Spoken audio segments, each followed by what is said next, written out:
Afternoon कहा है। Good afternoon सभी को। तो बेटा आज हम क्या करने वाले हैं, आज हम पढ़ने वाले हैं चुंबकत्व। ठीक है, इसका रिवीजन भी साथ साथ होता रहेगा और हमारा जो इम्पोर्टेंट पॉइंट्स जो भी है, जो भी कॉन्सेप्ट्स है, वो सभी आज हम कवर करने वाले हैं। और लास्ट में आपका एमसीक्यू होगा, जो हमने पिछली क्लास में आपको बताया, विद्युत धारा के बारे में आपको पढ़ाई करवाई थी मैंने, है ना। तो उसी में से आज का एमसीक्यू होगा। अभी हम करेंगे चुंबकत्व, मैग्नेटिज्म। ठीक है, चलिए। तो सभी बच्चे आ जाइए, हम सभी क्या करने वाले हैं, रिवीजन करने हैं यूपीएस बोर्ड क्लास। सभी को गुड आफ्टरनून, सभी बच्चों को गुड आफ्टरनून। सभी बच्चे बहुत ही होशियार होकर बड़े अच्छे तरीके से मुझे आंसर करेंगे जो भी मैं प्रश्न पूछूंगी। तो हम साथ साथ रिवाइज करेंगे, ताकि बेटा ये जो चैप्टर है ना, ये आपका, आपके जो एग्जाम के लिए है, बहुत ही इंपॉर्टेंट चैप्टर है। तो उसको ध्यान से सुनिएगा, इनके पॉइंट्स को ध्यान से सुनकर आप उसको याद रखिएगा, याद करिएगा। ठीक है, चलिए बेटा। तो चुंबकत्व के बारे में जब हम बात करते हैं, तो सबसे पहले हम ये देखते हैं कि चुंबक क्या है ना। तो उसकी परिभाषा क्या होती है, चुंबक की क्या होती है, चुंबक बता सकते हैं आप कोई? हाँ, चुंबक क्या होता है, ऐसे पदार्थ जो लोहे या लोहे से बनी वस्तुओं को अपनी ओर खींचते हैं, है ना। तो ऐसे पदार्थ को हम चुंबक या मैग्नेट कहते हैं अंग्रेजी में। अब चुंबकीय पदार्थ क्या होता है बेटा? चुंबकीय पदार्थ वो पदार्थ होते हैं जो चुंबक की ओर आकर्षित होते हैं, है ना। चुंबक की जो चुंबक की ओर जो चीजें आकर्षित होती है, वो वस्तुएं चुंबकीय पदार्थ कहलाते हैं, या वे पदार्थ चुंबकीय पदार्थ कहलाते हैं। ठीक है। अब बेटा चुंबक के प्रकार देखते हैं हम लोग। ठीक है, तो चुंबक के जो प्रकार है, वो दो प्रकार में पाए जाते हैं। कौन कौन से हैं वो? प्राकृतिक चुंबक एवं कृत्रिम चुंबक। कौन कौन से हैं? प्राकृतिक चुंबक एवं कृत्रिम चुंबक, है ना। प्राकृतिक चुंबक जो है उसे हम नेचुरल मैग्नेट बोलते हैं। क्या बोलते हैं उसको? नेचुरल मैग्नेट बोलते हैं। और कृत्रिम चुंबक को क्या बोलते हैं? आर्टिफिशियल मैग्नेट बोलते हैं। ठीक है, तो इन दोनों में क्या डिफरेंस है बेटा? प्राकृतिक चुंबक और कृत्रिम चुंबक में क्या डिफरेंस है, आपसे पूछा जा सकता है, इसमें क्या डिफरेंस होता है? तो आप बताइएगा। जो प्राकृतिक चुंबक होता है, वो प्रकृति में स्वतंत्र रूप में पाए जाने वाला चुंबक है ना। तो इसीलिए इसको हम प्राकृतिक चुंबक कहते हैं। और कृत्रिम, कृत्रिम क्या होता है बेटा? मैनमेड होता है, यानी कि मनुष्य द्वारा निर्मित होता है ना। तो इसीलिए हम उसको कृत्रिम बोलते हैं, कि वो एकदम नेचुरल नहीं होता, प्राकृतिक चुंबक नहीं होता। तो हम उसको क्या लिखेंगे, कृत्रिम चुंबक को क्या लिखेंगे बेटा? मानव द्वारा निर्मित चुंबक को ही हम कृत्रिम चुंबक कहते हैं। और बेटा इन्हें क्या कर सकते हैं, जो कृत्रिम चुंबक होते हैं, इन्हें हम अपनी आवश्यकता अनुसार विभिन्न आकृति का बना सकते हैं, तथा इसको शक्तिशाली भी बनाया जा सकता है। अब बेटा कृत्रिम चुंबक के दो प्रकार होते हैं। कोई बच्चा मुझे बता सकता है कि कृत्रिम चुंबक के जो दो प्रकार होते हैं, वे कौन कौन से होते हैं? जल्दी से जल्दी मुझे कमेंट करके बताइए। देखो, चुंबक दो प्रकार के हैं, प्राकृतिक चुंबक और कृत्रिम चुंबक। अब कृत्रिम चुंबक को भी हम दो भागों में डिवाइड करते हैं। वे कौन कौन से हैं? जल्दी से, मैं कमेंट बॉक्स देख रही हूँ, आपके चैट्स का वेट कर रही हूँ। कृत्रिम चुंबक के दो प्रकार कौन कौन से हैं? जल्दी जल्दी बताइए मुझे, जल्दी बताइए बेटा। कृत्रिम चुंबक के दो प्रकार कौन से हैं? मैं देखती हूं किसका आंसर आता है सबसे पहले। मैं देखना चाहती हूं किसका आंसर आता है। कृत्रिम चुंबक के दो प्रकार कौन से हैं, बताइए मुझे। मैं देखती हूं किसका आंसर आया है। बहुत बढ़िया, सीएस अनंतपुर से बच्चों ने कहा है स्थाई और अस्थाई। बहुत बढ़िया, बहुत बढ़िया। ठीक है, बहुत अच्छे बच्चे हैं। सीएस अनंतपुर के बच्चों ने सबसे पहले मुझे जवाब दिया। कृत्रिम चुंबक के दो प्रकार होते हैं, स्थाई चुंबक जिसे हम परमानेंट मैग्नेट कहते हैं, और अस्थाई चुंबक जिसे हम टेम्पररी मैग्नेट कहते हैं।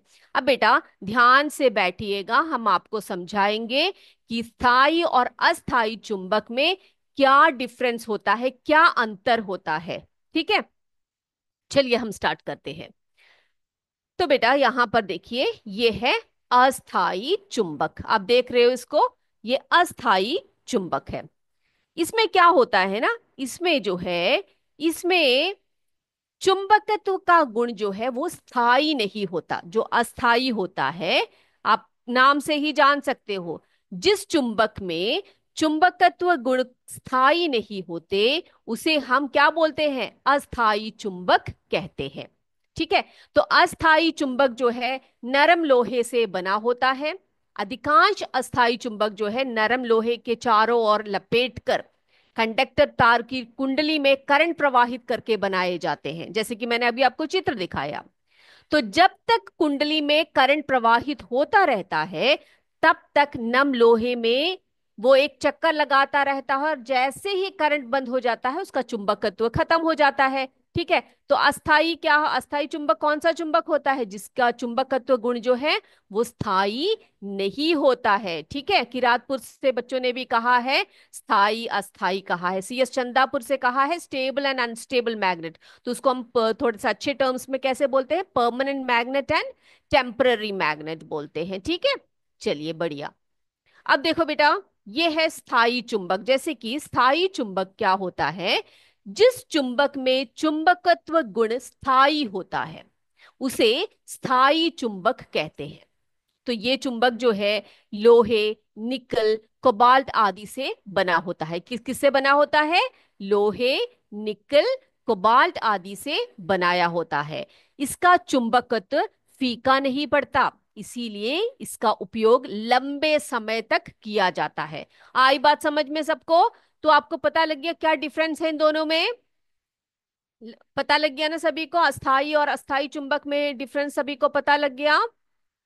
चलिए अब हम चलते हैं अगले एक्टिविटी की तरफ। बेटा जो चुंबक होती है, जो कृत्रिम चुंबक होती है, वो कई प्रकार, जैसे कि हमने कहा हम बहुत तरीके से बना सकते हैं उसको, कई शेप में बना सकते हैं, है ना। तो आपने देखे हैं क्या विभिन्न विभिन्न आकार के चुंबक देखे हैं बेटा आपने? तो मुझे कोई बता सकता है कि आकृति के आधार पर हम कृत्रिम चुंबक को कितने भागों में बांट सकते हैं, बताइए आप लोग मुझे। इनकी आकृति के आधार पर मैं देखती हूँ कौन कौन मुझे बताता है। आकृति के आधार पर कृत्रिम चुंबकों के नाम बता सकते हैं आप लोग? आकृति के आधार पर कृत्रिम चुंबकों के नाम बताइए। ठीक है, मैं आपको दिखाती हूँ। देखिए ध्यान से देखिएगा। ये आ गया हमारा पहला वाला चुंबक। इसकी आकृति कैसी है बेटा? इसको हम कौन सा चुंबक बोलते हैं, बताइए मुझे आप लोग। हाँ, ये ऐसा एक चुंबक आपने देखा तो आप क्या बोलेंगे, इस चुंबक को क्या बोलेंगे? देखो ये किसके रूप में है, एक दंड के रूप में है ना, एक दंड की आकृति है इसकी। तो इसको हम बार मैग्नेट बोलते हैं बेटा। इसको हम क्या बोलते हैं, बार मैग्नेट बोलते हैं, बार चुंबक बोलते हैं, या फिर इसको हम दंड चुंबक बोलते हैं। ठीक है।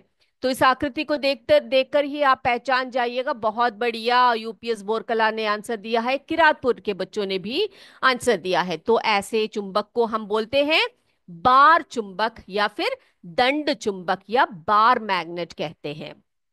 चलिए आगे चलते हैं। ये देखिए बेटा, ये कौन सी शेप का है, ये देखिए आप। इसको पहचानिए और बताइए मुझे ये किस प्रकार का चुंबक है, ये कैसा चुंबक है? बहुत बढ़िया, सी एस रमागवा से कहा है। देन करधाना के बच्चों ने कहा है। क्या कहा है इन्होंने, बताइए, नाम बताइए। ये एडमिन करके जो चढ़े हैं कौन से स्कूल से है? किरातपुर ने कहा है। इन सब ने कहा है, क्या कहा है कि ये जो चुंबक हमें यहाँ पे दिखाई पड़ रहा है, इस चुंबक का नाम है, इसकी आकृति आप देखिए बेटा, ये नाल चुंबक है। घोड़े की जो नाल होती है ना बच्चे, उसके आकृति की चुंबक होती है ये। इसे हम अंग्रेजी में होर्स शू मैग्नेट बोलते हैं। क्या बोलते हैं? Horse shoe magnet. यानी कि जो घोड़े होते हैं, घोड़ों को हम हॉर्स बोलते हैं ना अंग्रेजी में। हॉर्स की जो शू होती है, यानी कि उनकी जो नाल होती है, उसकी आकृति की चुंबक होती है। तो हम इसको कहेंगे नाल चुंबक। देखा आपने? चलिए अगला चुंबक आ रहा है, यहाँ पे आ गया। अब मुझे बताइए ये कौन सा चुंबक है, बताइए बताइए, जल्दी से बोलिए, जल्दी से बोलिए, कौन सा चुंबक है ये? किरातपुर ने कहा है, सुई कहा है उन्होंने, सुई कहा है। हाँ, चुंबकीय पूरा आंसर दीजिए ना। सीएस अनंतपुर बटसार यूपीएस बोरकला ने करेक्ट बिल्कुल सही कहा है। बिहादा यूपीएस बिहादा से भी कहा है, सुई कहा है। भाई सुई सुई बोलोगे क्या आप लोग? हाँ बिल्कुल, सुई चुंबक बोलेंगे ना हम इसको, है ना, यानी कि चुंबकीय सुई है ये। आपने बिल्कुल सही पहचाना है, ठीक है। तो ये है चुंबकीय सुई। अब अगला देखो आ रहा है, कौन सा चुंबक आ रहा है, देखिए आप, ये देखिए। ये क्या है? ये क्या घड़ी है क्या? ये कौन सा चुंबक है? बताइए, कौन सा चुंबक है ये? हम्म। जी हाँ, मटुका, सॉरी, किरातपुर से कॉम्पोजिट विद्यालय सबसे कहा है। देखो बिहादा से भी कहा है, बी बी करके बोला हुआ है। ओके, तो ये है चुंबकीय कंपास। ठीक है, क्या है ये? चुंबकीय कंपास है ये। अब बेटे ये चुंबकीय कंपास है, आप देख रहे हो, ये एक छोटी सी चुंबकीय सुई है, इसके अंदर देख रहे हो आप लोग, एक डिबिया में बंद रहती है, देखा आपने? एक वॉच जैसा दिख रहा है, ये डिबिया में बंद रहती है। और ये जो डिबिया है इसके ऊपर कांच की प्लेट लगी होती है, यहाँ पे देख रहे हो ना, ये कांच की प्लेट लगी होती है।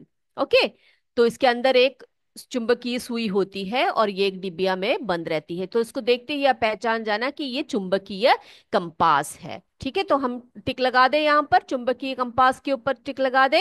चलिए, चलिए, तो एक और बार देखना चाहेंगे आप, जो है चुंबक के प्रकार यानी कि उनकी आकृति के आधार पर हम लोग कितने भागों में इनको बांटते हैं। देखिए बेटा, ये ऐसे ही आकृति के जो चुंबक होते हैं उन्हें हम बार मैग्नेट या बार चुंबक या फिर उसको हम दंड चुंबक बोलते हैं। ये है घोड़े की नाल की आकृति का चुंबक, इसको हम नाल चुंबक कहते हैं। ओके, चलिए, अब ये क्या है? चुंबकीय सुई है, ये देखो, इसकी आकृति देख सकते हो आप लोग। अगला देखिए, चुंबकीय कंपास, देखा आपने? जी हाँ, यूपीएस उदयपुर से कहा है चुंबकीय कंपास, बहुत बढ़िया, बहुत बढ़िया। चलिए, देखें, बहुत अच्छे बेटा। चलिए, अब क्या देखने वाले हैं हम लोग? अब क्या पढ़ेंगे चुंबक के बारे में, देखते हैं। चलिए बेटा, अब हम देखते हैं कि चुंबक के गुण। ठीक है, एक चुंबक जो होता है उसके क्या क्या गुण होते हैं, देखें जरा। तो ये जो है आपके एग्जाम के लिए बहुत बहुत इंपॉर्टेंट है। आप अच्छी तरह से ध्यान से बैठिएगा बेटा और पढ़िएगा इसको। तो जो चुंबक के गुण देखने वाले हैं हम लोग, ठीक है। तो क्या क्या गुण होते हैं चुंबक में, ये देखते हैं। चलिए, सबसे पहले चुंबक में निम्नलिखित गुण पाए जाते हैं। कौन कौन से गुण पाए जाते हैं, जरा देखें। तो बेटे यहां पर आप देखिए, चुंबक से लटकाए जाने पर, यानी कि चुंबक को अगर हम स्वतंत्रता पूर्वक लटकाए, ठीक है, आप देख सकते हो एक इसके ऊपर, स्टैंड के ऊपर उसको एक धागे से लटकाया हुआ है। देखा आपने, एक स्ट्रिंग पर लटकाया हुआ है चुंबक को, देख सकते हो सभी। तो स्वतंत्रता पूर्वक लटकाए जाने पर चुंबक हमेशा उत्तर दक्षिण दिशा में स्थिर रहता है। कहां पर स्थिर रहता है बेटा? किस दिशा में स्थिर रहता है चुंबक? अगर हम उसको स्वतंत्रता पूर्वक लटकाए तो चुंबक का जो जो दिशा होती है, बहुत बढ़िया, किरातपुर से, सीएस आनंदपुर से सभी ने कहा है नॉर्थ साउथ डायरेक्शन में होता है। बहुत अच्छे बेटा। तो चुंबक को स्वतंत्रता पूर्वक लटकाने पर चुंबक सदैव कौन सी दिशा में जाकर स्थिर होता है? उत्तर दक्षिण दिशा में, यानी कि नॉर्थ साउथ डायरेक्शन में स्थिर होता है। बहुत अच्छे। अगला देखिए बेटा, देखो, चुंबक जो है चुंबकीय पदार्थ को अपनी ओर आकर्षित करता है। देखो आप देख रहे हो, इस बच्चे के बैग के ऊपर एक चुंबक है, और जितनी भी चुंबकीय वस्तुएं हैं, पदार्थ है, उसकी तरफ आकर्षित हो रहे हैं। देखा आपने? देखा, सबने देखा? तो चुंबक जो है चुंबकीय पदार्थों को अपनी ओर आकर्षित करता है। तो ये दूसरा गुण देख लिया हमने, है ना? दूसरा गुण देख लिया। चलिए, अगला देखिए। अब ये देखो, चुंबक जो है चुंबक के शीर्ष पर, ठीक है, चुंबक चुंबक के शीर्ष पर यानी कि सिरों पर अधिकतम चुंबकीय बल होता है। ठीक है, चुंबक के सिरों पर चुंबकत्व सबसे अधिक तथा मध्य में जो है कम होता है। बेटा अगर आपने एक चुंबक देखा है, जैसे कि आपने एक दर चुंबक ले लिया, तो आप वस्तुओं को जरा रखिए, चुंबकीय पदार्थों को उसके आसपास रखिए, तो सबसे ज्यादा आकर्षण पता है कहां पर होता है? उसके दोनों ध्रुवों पर होता है, उसके दोनों ध्रुवों पर सबसे ज्यादा जो है चुंबकीय आकर्षण होता है, या चुंबकत्व सबसे अधिक। आपसे अगर क्वेश्चन पूछे कि चुंबक का चुंबकत्व सबसे अधिक किस भाग में होता है, और आपको ऑप्शन दिया जाता है कि उसके सिरों पर या उसके ध्रुवों पर या फिर मध्य भाग में, तो क्या आंसर होगा आपका? हमेशा चुंबक का जो चुंबकत्व होता है वो कहां पर होता है बेटा? उसके दोनों सिरों पर, यानी कि उसके दोनों जो ध्रुव होते हैं, नॉर्थ और साउथ पोल्स जो होते हैं, वहां पर सबसे ज्यादा चुंबकत्व होता है। चलिए अगला, ये देखिए आप, चुंबक विपरीत ध्रुवों के प्रति आकर्षण तथा समान ध्रुवों के प्रति प्रतिकर्षण रखता है, ये आपको पता है। ये देखिए आप यहां पर देखिए, सबसे पहला पिक्चर यहां पे आप देख सकते हैं, एक मैग्नेट यहां पे रखा गया है, ठीक है, और यहां पर भी एक मैग्नेट रखा गया है। देखो अब, यहां पर इसका नॉर्थ पोल है, ये इसका साउथ पोल, यानी कि इसका उत्तर ध्रुव है, ये इसका दक्षिणी ध्रुव है, ये इसका दक्षिणी ध्रुव और ये इसका नॉर्थ पोल यानी कि उत्तर ध्रुव है। और यहां पर आप देखिए समान ध्रुवों को पास रखा है। तो जब समान ध्रुवों को पास रखते हैं तो वहां पर प्रतिकर्षण होता है, आकर्षण नहीं होता है। लेकिन अगर आप असमान ध्रुवों को साथ साथ रखेंगे तो वहां पर क्या होगा? वहां पर आकर्षण होगा। ठीक है, तो ये एक बहुत इंपॉर्टेंट पॉइंट है बच्चे, इसको जरा ध्यान से सुनिएगा कि क्या बोला मैंने। चुंबक के असमान ध्रुवों में आकर्षण, असमान ध्रुवों में आकर्षण तथा समान ध्रुवों में प्रतिकर्षण होता है, यानी कि सेम पोल्स में रिपल्शन और ऑपोजिट पोल्स में अट्रैक्शन होता है। ठीक है, ये बात क्लियर हो गई सभी बच्चों को? अगर क्लियर हो गई तो यस बोलिए मुझे। चुंबक के गुण जो अभी मैंने बताए, जो अभी दो चार गुण मैंने बताए चुंबक के, ये सभी बच्चों को क्लियर हो गए हैं? जो पॉइंट्स बताए क्लियर हो गए हैं बेटा? ओके, सबको क्लियर हो गया है ना? चलिए बहुत बढ़िया, बहुत बढ़िया।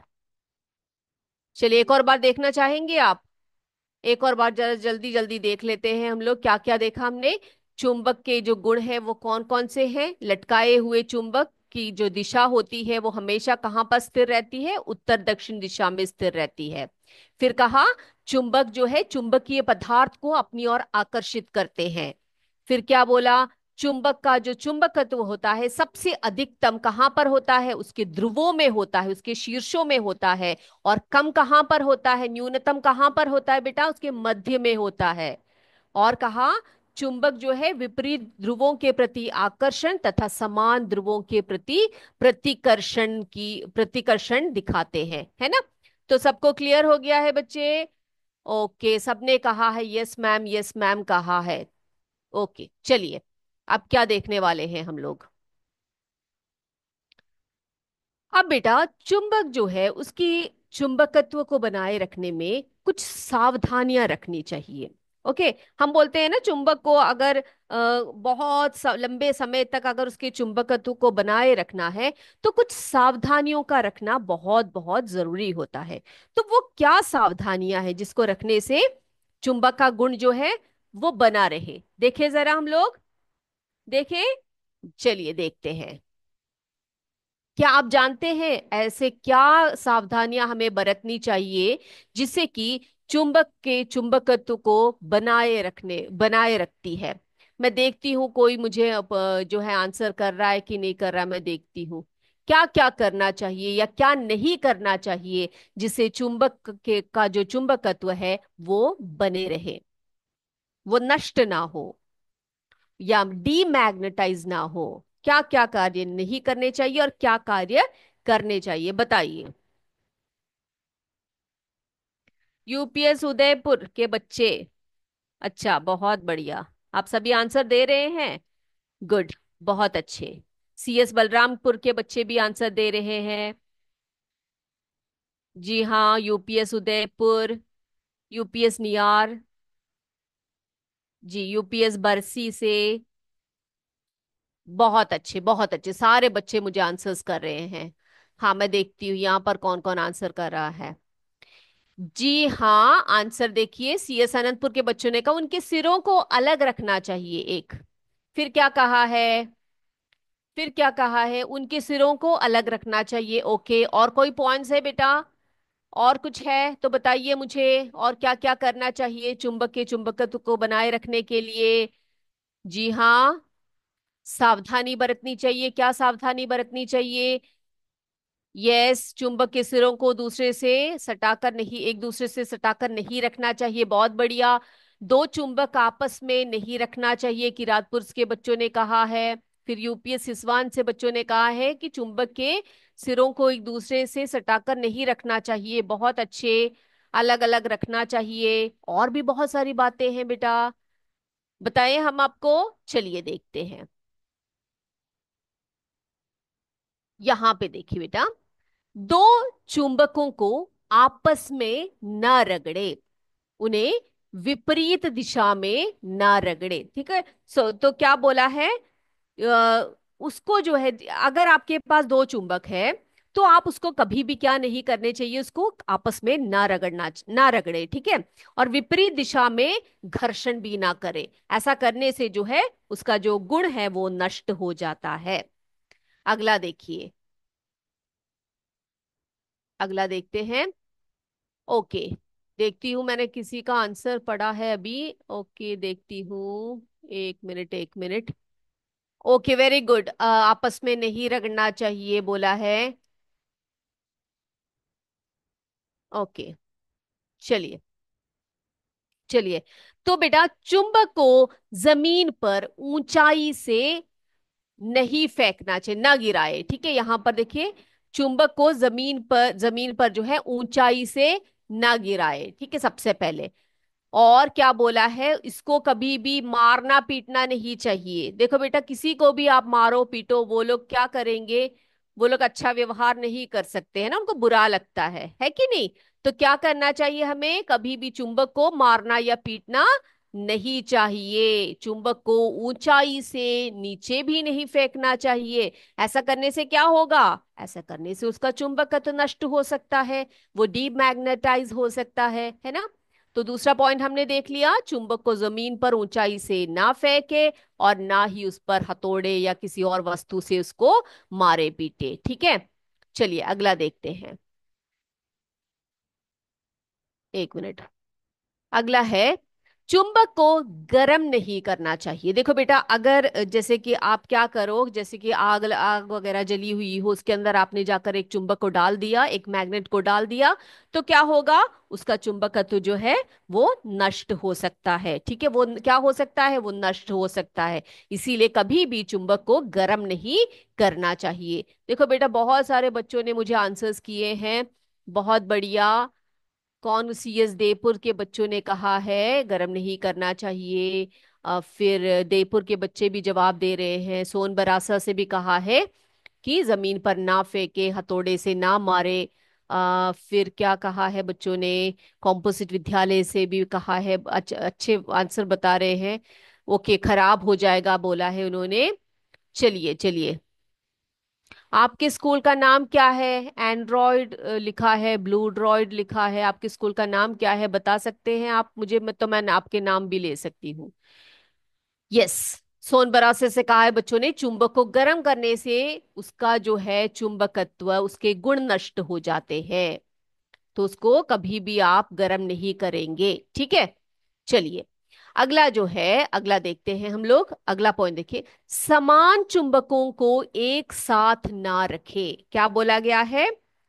क्या बोला गया है? पास पास जैसे कि चुंबक रखते हैं, तो उसके जो समान ध्रुव होते हैं ना बेटा, उसको कभी भी साथ नहीं रखने चाहिए। जैसे कि बच्चों ने कहा, मुझे आंसर दिया था कि कभी भी सटा के नहीं रखना चाहिए। क्यों नहीं रखना चाहिए? क्योंकि उनके समान ध्रुवों को अगर आप पास पास रखेंगे, ठीक है, तो क्या होगा? तो उसके चुंबक के जो गुण है वो नष्ट हो सकते हैं। अगला देखते हैं। अगला क्या बोला है बच्चों ने, देखते हैं। गर्म नहीं करना चाहिए, यस मैम, यस मैम करके बोला हुआ है बच्चों ने। ओके, चलिए। अब देखो बेटा, क्या है स्थायी चुंबकों को, ठीक है, स्थायी चुंबकों के चुंबकत्व को बनाए रखने के लिए नम लोहे की छड़ों का उपयोग किया जाता है। देखो बेटा, यहाँ पर आप पिक्चर में देख रहे हो, यहाँ पर देखो, नम लोहे की छड़ों का उपयोग किया जाता है। ठीक है। दो चुंबकों को विपरीत दिशाओं में कुछ दूरी पर, यहाँ पे देखो बीच में एक वो रखा हुआ है, एक जो है लकड़ी का एक फट्टा रखा हुआ है। और उनके देखो सिरे पे कैसे रखे हुए हैं, यहाँ पर देखो नॉर्थ साउथ, साउथ नॉर्थ ऐसे रखा हुआ है उन्होंने, देखा? देखा आपने, विपरीत दिशाओं में कुछ दूरी पर रखे और उनके सिरों पर नम लोहे की एक पतली पट्टी, यहां देख सकते हो, दोनों सिरों के पास यहां पर आप देख सकते हो पतली पट्टियां जो है वो लगाई गई है ना? तो लोहे की अगर देखो ऐसे पतली पट्टी लगाई जाती है, तो चुंबकीय प्रवाह लोहे की पतली पट्टियों से बाहर नहीं निकल पाते हैं, जिससे चुंबकत्व जो है बहुत लंबे समय तक इसका जो प्रभाव है वो बना रहता है। देखा आपने, तो कैसे इसका रख रखाव किया जाता है? स्थायी चुंबकों की चुंबकत्व को बनाए रखने के लिए नर्म लोहे के रक्षक का उपयोग किया जाता है। ये जो दिख रहा है आपको, ये एक रक्षक कवच है इसका। ठीक है। इसमें क्या किया जाता है? दो चुंबकों के विपरीत ध्रुवों को क्या किया जाता है, कुछ दूरी पर रखकर इनके सिरों पर नर्म लोहे की पतली पट्टी को लगा दिया जाता है। और इससे क्या होता है, जो है चुंबकीय प्रभाव लोहे की पतली पट्टियों से बाहर नहीं निकल पाते हैं, जिससे चुंबकत्व जो है काफी समय तक बना रहता है। ये बात क्लियर हो गई सभी बच्चों को, किस तरह से हमें चुंबकत्व को बनाए रखने के लिए सावधानियां बरतनी चाहिए। ये पॉइंट्स क्लियर हो गए हैं बच्चे? बताइए आप लोग। ओके, यस यस कहा है बच्चों ने। जी हाँ, बहुत बढ़िया, CS रामगढ़वा से ही बच्चों ने कहा है, क्लियर है मैम कहा है, कॉम्पोजिट विद्यालय सिसवान से कहा है, मोटरोला मोटो सबने कहा, खेमापुर से भी कहा है, composite with. Okay, I hope सभी बच्चों को जो है ये एकदम से क्रिस्टल क्लियर हो गया है ना बेटा? क्लियर हो गया है ना? चलिए, चलिए आगे हम चलते हैं। एक मिनट, अब क्या करें हम लोग बच्चे? अब हम जो है, हमें हमारे पास जो है विद्युत धारा, जो हमने पिछली क्लास में आपको पढ़ाया था, है ना? पिछली क्लास में आपको पढ़ाया था, क्या पढ़ाया था? कि विद्युत धारा के जो मेन मेन पॉइंट्स थे, जो कॉन्सेप्ट्स थे मैंने पढ़ाए थे, तो वो सभी आप क्या पढ़कर आए होंगे, है ना? तो उसमें से आज क्वेश्चंस भी होंगे बेटा आपके लिए। तो बेटा आप सबसे पहले एक मिनट, पिछली क्लास में हमें एक छोटा सा एक कॉन्सेप्ट छूट गया था, वो जरा देख लेते हैं हम लोग। ठीक है, विद्युत धारा चैप्टर में से एक और कॉन्सेप्ट था, जिसमें था कि सावधानियां हम कैसे बरतें। ठीक है, सावधानियां, विद्युत धारा के विद्युत उपकरणों का उपयोग जब हम करते हैं तो किस तरह से हमें सावधानी बरतनी चाहिए, ये जरा हम लोग देख लेते हैं। देखें हम लोग, चलिए यहाँ पे देख लेते हैं, उसके बाद हम आपसे प्रश्न पूछेंगे।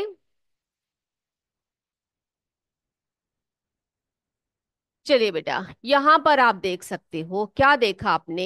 ये क्या मार्क है यहाँ पर? ISI का मार्क है ना?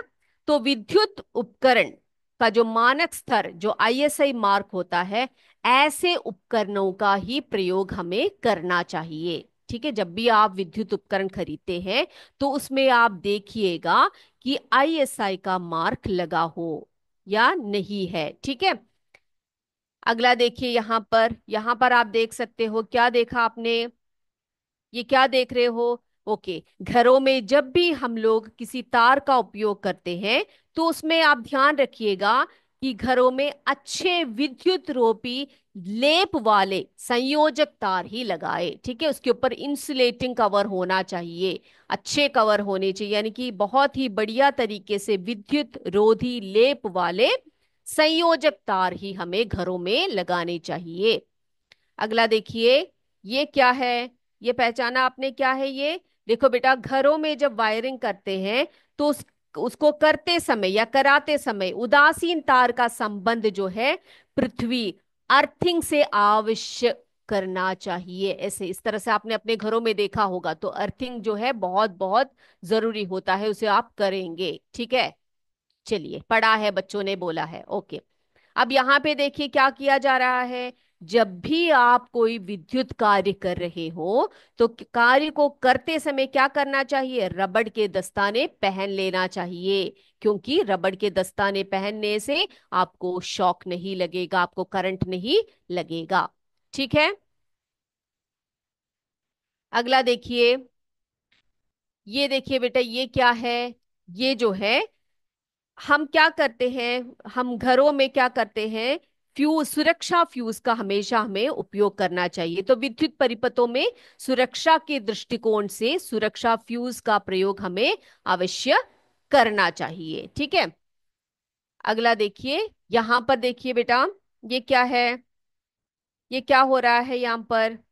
हाँ, हमें किसी भी प्रकार के खतरे की आशंका हो, घर में जैसे शॉर्ट होने का कोई खतरा, ऐसे कुछ भी हो, तो सर्वप्रथम हमें क्या करना चाहिए, मेंस का स्विच जो है वो हमें ऑफ कर देना चाहिए।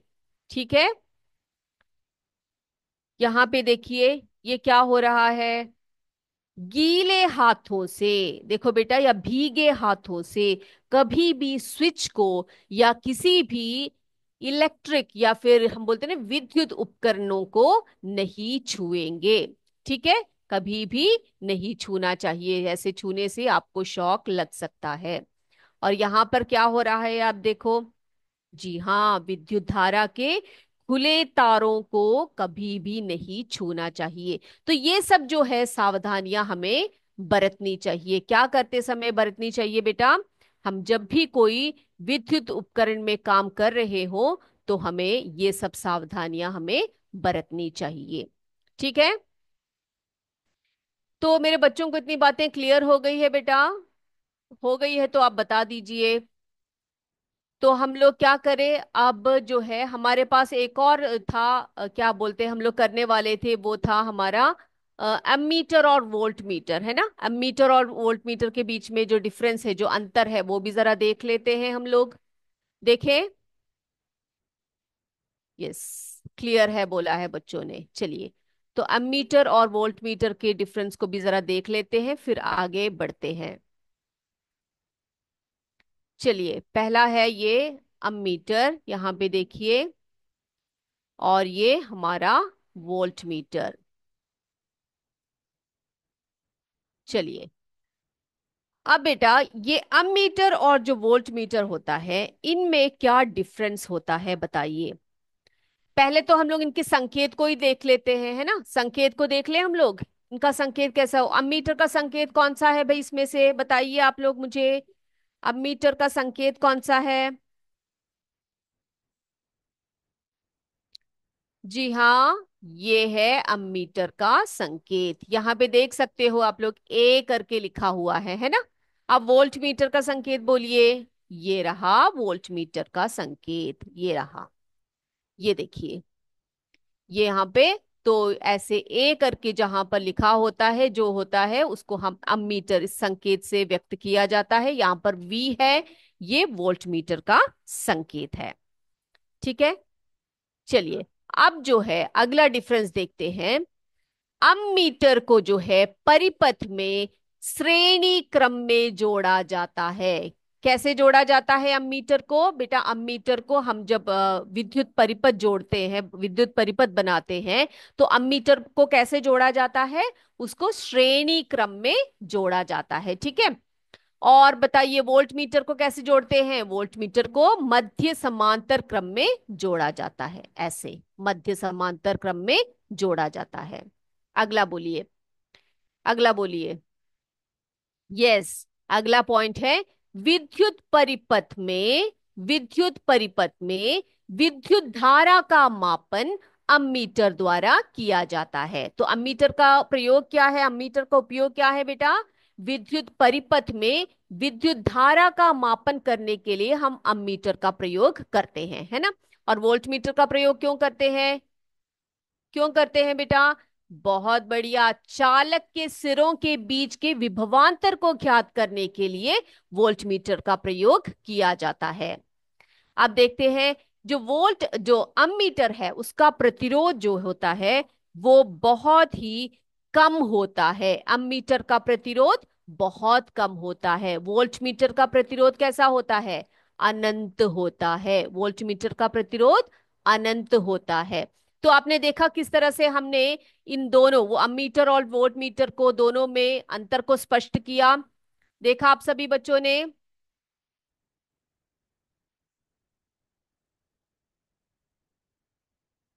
यस, बहुत बढ़िया, बहुत बढ़िया। सभी स्कूल्स के बच्चे अच्छी तरह से रिस्पॉन्ड कर रहे हैं बेटा। बहुत मजा आ रहा है क्लास में।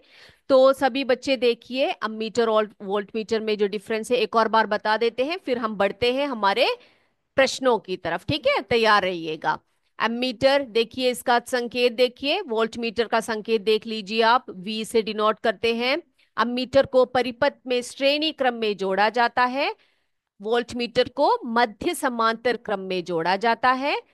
विद्युत परिपथ में विद्युत धारा का मापन अमीटर द्वारा किया जाता है।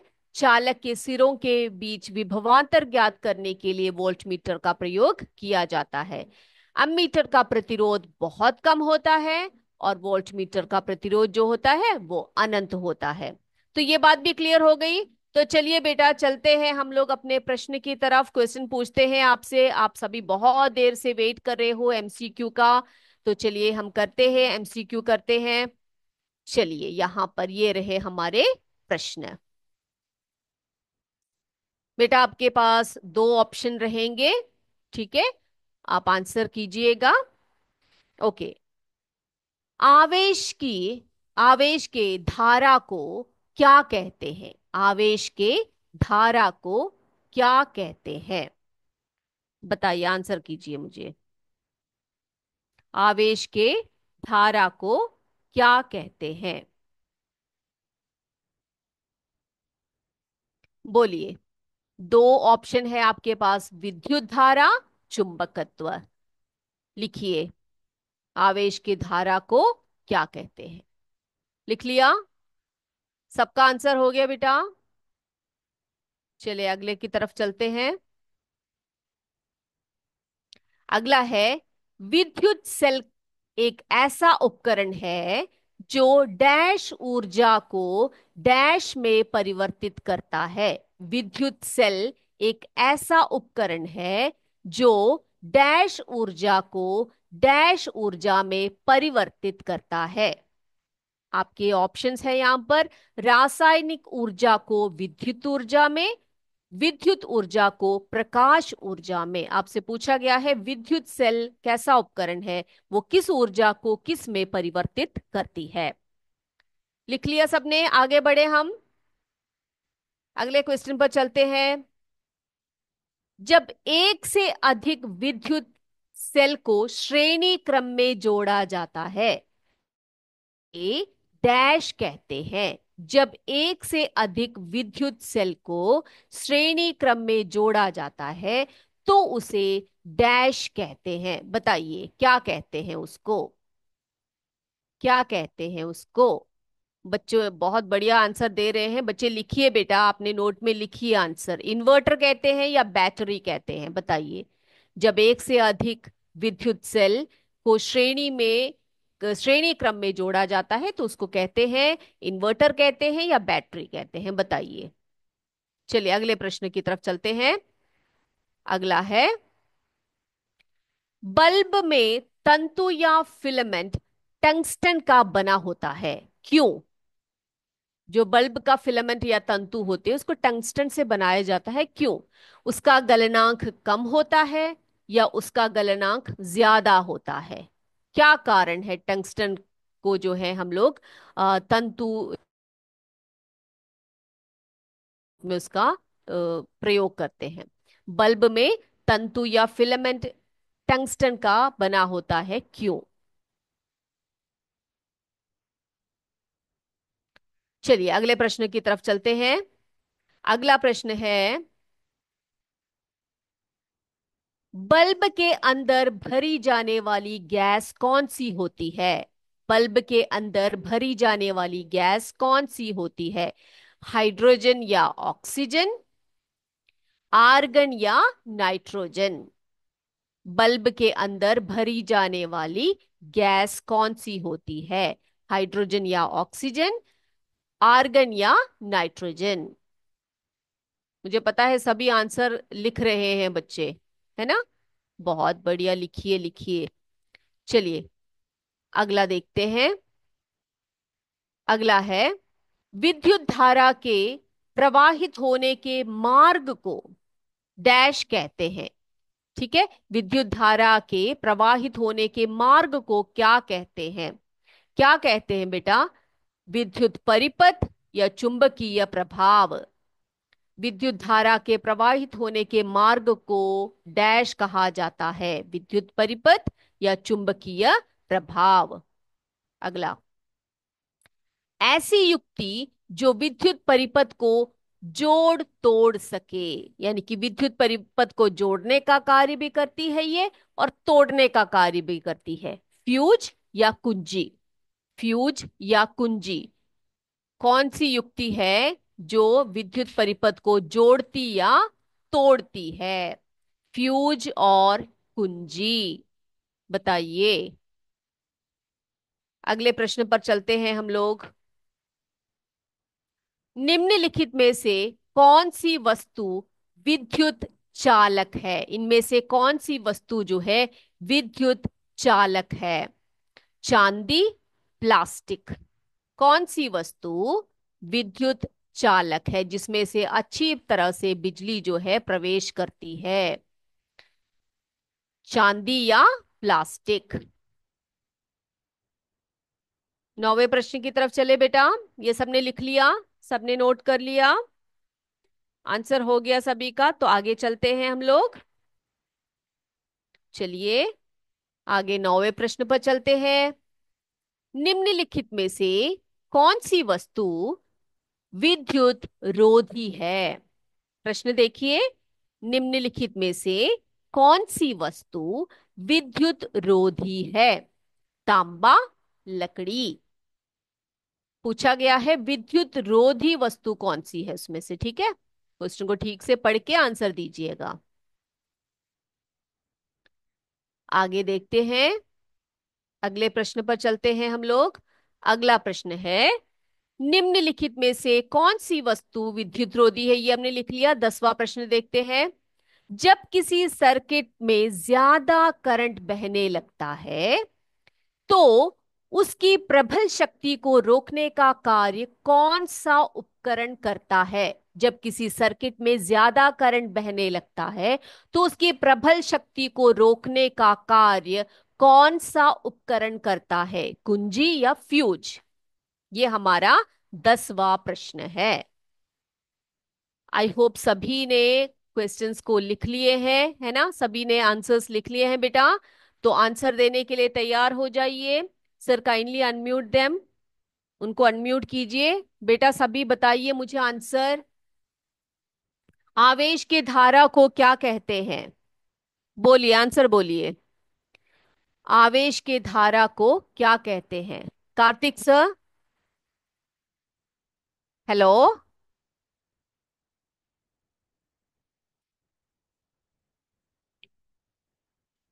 ओके बेटा, बताइए, आंसर बोलिए। आवेश की धारा को क्या कहते हैं? विद्युत धारा। बहुत बढ़िया, विद्युत धारा कहते हैं, है ना? अगले पर चलते हैं। विद्युत सेल का एक एक ऐसा उपकरण है जो डैश ऊर्जा को डैश में परिवर्तित करता है, बताइए। किस ऊर्जा में रासायनिक परिवर्तित? ऊर्जा को विद्युत ऊर्जा में। बहुत बढ़िया रासायनिक बेटा, ऊर्जा को रासायनिक ऊर्जा को विद्युत ऊर्जा विद्युत। में, है ना? अगला देखते हैं। जब एक से अधिक विद्युत सेल को श्रेणी क्रम में जोड़ा जाता है तो उसे क्या कहते हैं? क्या कहते हैं उसको? इन्वर्टर। बैटरी बोलते हैं, है ना? बैटरी बोलते हैं उसको। चलिए, बल्ब में तंतु या फिलामेंट टंगस्टन का बना बैटरी होता है, बैटरी। क्यों? ओके, बैटरी सही है बेटा। अगले चौथे का आंसर बोलिए। जी हाँ, उसका उसका गलनांक जो गलनांक होता है ज्यादा वो होता है। ज्यादा होता है ना? इसलिए हम लोग टंगस्टन का उपयोग करते हैं। बल्ब के अंदर भरी जाने वाली गैस कौन सी होती है बच्चे? जी हाँ, आर्गन या नाइट्रोजन गैस भरी जाती है। अगला देखिए, विद्युत धारा के प्रवाहित होने के हो जाए मार्ग को क्या कहते हैं? चुंबक हाँ चुंबकीय प्रकाश। क्या कहते हैं उसके विद्युत परिपथ? परिपथ। है ना, परिपथ, यानी कि इसे प्रवाहित होने की विद्युत धारा को हम परिपथ विद्युत बोलते हैं, परिपथ। विद्युत परिपथ बोलते हैं बेटा, इलेक्ट्रिक सर्किट बोलते हैं। ऐसी युक्ति जो विद्युत परिपथ को जोड़ या तोड़ सकती है। फ्यूज। कुंजी। कुंजी। यस, कुंजी इज द राइट आंसर। हाँ, निम्नलिखित में से कौन सी वस्तु चालक है? चांदी। चांदी जो है बहुत अच्छी एक विद्युत चालक होती है। अगला, डीसी सर्किट में, एक मिनट, नॉर्मल तुमने बोला नहीं ना। हाँ, विद्युत रोधी कौन सी है बेटा इसमें से? लकड़ी लकड़ी। लकड़ी, है ना, लकड़ी। अब 10वां लास्ट प्रश्न, जब किसी सर्किट में ज्यादा करंट बहता है तो फिर उसकी वितरण शक्ति को रोकने का कार्य कौन करता है? फ्यूज करता है। बहुत बढ़िया। तो सभी ने आंसर करेक्टली दिए हैं। तो आई होप ये दोनों चैप्टर्स आपको क्लियर हो गए हैं बेटा। फिर पूरा हो गए हैं सभी को? चलिए, तो क्या करते हैं, हम लोग आज की क्लास को यहीं पर वाइंड अप करते हैं। अगली क्लास में आपसे फिर मिलेंगे, और भी हमें बहुत सारे चैप्टर्स का रिवीजन करना है। तब तक सभी बच्चों को धन्यवाद। जय विद्या शक्ति। जय हिंद। जय भारत। धन्यवाद। Thank you.